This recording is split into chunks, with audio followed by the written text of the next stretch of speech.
जय श्री कृष्ण दोस्तों, आप सभी का एक बार फिर से स्वागत है। दोस्तों, बुधवार का व्रत बुद्ध देवता की कृपा व आशीर्वाद प्राप्त करने के लिए किया जाता है।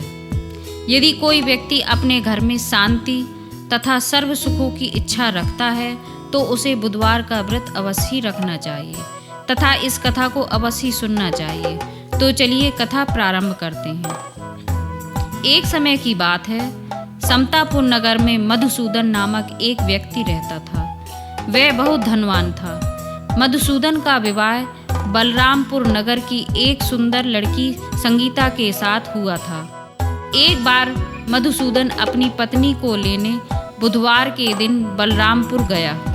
मधुसूदन ने अपनी पत्नी के माता पिता से संगीता को विदा करने के लिए कहा।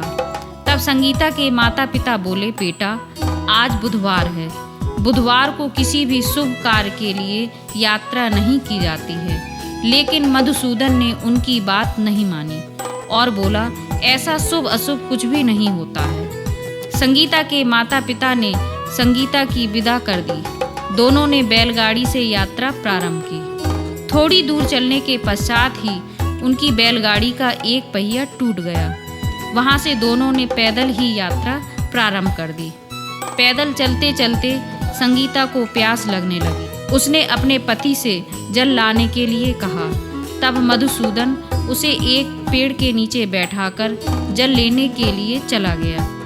थोड़ी देर बाद जब मधुसूदन कहीं से जल लेकर वापस आया तो वह बुरी तरह हैरान हो उठा, क्योंकि उसकी पत्नी के पास उसकी ही शक्ल सूरत का एक दूसरा व्यक्ति बैठा हुआ था। संगीता भी मधुसूदन को देखकर हैरान रह गई। वह उन दोनों में कोई भी अंतर नहीं कर पाई। मधुसूदन ने उस व्यक्ति से पूछा, तुम कौन हो और मेरी पत्नी के पास क्यों बैठे हो? मधुसूदन की बात सुनकर उस व्यक्ति ने कहा, अरे भाई, यह मेरी पत्नी संगीता है।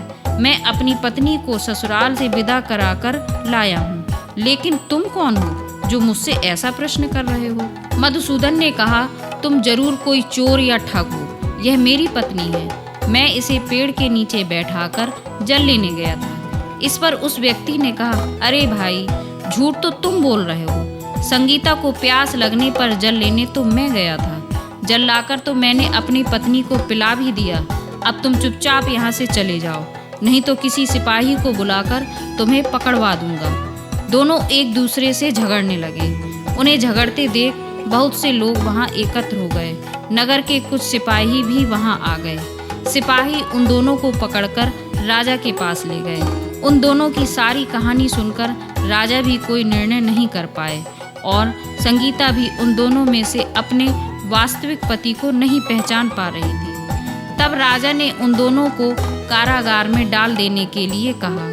राजा के फैसले पर असली मधुसूदन भयभीत हो उठा। तभी आकाशवाणी हुई, मधुसूदन, तूने संगीता के माता पिता की बात नहीं मानी और बुधवार के दिन ही अपनी ससुराल से प्रस्थान किया।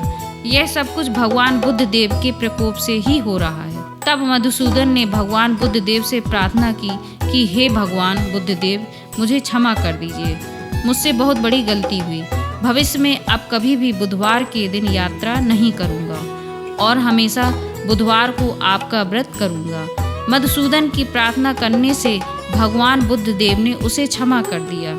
तभी दूसरा व्यक्ति राजा के सामने से गायब हो गया।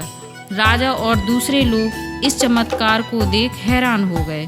भगवान बुद्ध देव की इस अनुकंपा से राजा ने मधुसूदन और उसकी पत्नी को सम्मानपूर्वक विदा किया। कुछ दूर चलने पर रास्ते में उन्हें बैलगाड़ी मिल गई। बैलगाड़ी का टूटा पहिया भी जुड़ा हुआ था। दोनों उसमें बैठकर समतापुर की ओर चल दिए। मधुसूदन और उसकी पत्नी संगीता दोनों बुधवार का व्रत करते हुए आनंद पूर्वक जीवन यापन करने लगे। इस तरह भगवान बुद्ध देव की कृपा से उनके यहाँ खुशियाँ बरसने लगीं। इस प्रकार जो स्त्री पुरुष विधिवत बुधवार का व्रत करके यह व्रत कथा सुनते हैं, भगवान बुद्ध देव उनके सभी कष्ट दूर करते हैं। व्रत विधि। बुधवार के व्रत में दिन व रात में एक ही बार भोजन करना चाहिए। इस व्रत के दौरान हरी वस्तुओं का उपयोग करना चाहिए, जैसे भोजन में हरी सब्जियां, हरे रंग के वस्त्र इत्यादि। पूरे दिन का उपवास करने के बाद अंत में भगवान शिव की पूजा धूप, बेलपत्र आदि के साथ करनी चाहिए और बुधवार व्रत कथा सुनकर आरती के बाद प्रसाद ग्रहण करना चाहिए। प्रसाद में गुड़, भात और दही होना चाहिए और इस दिन भगवान को सफ़ेद पुष्प चढ़ाने चाहिए। तो दोस्तों, आपको यह वीडियो कैसा लगा कमेंट करके ज़रूर बताइएगा तथा वीडियो को लाइक, चैनल को सब्सक्राइब जरूर कीजिएगा। Thank you. जय श्री कृष्णा।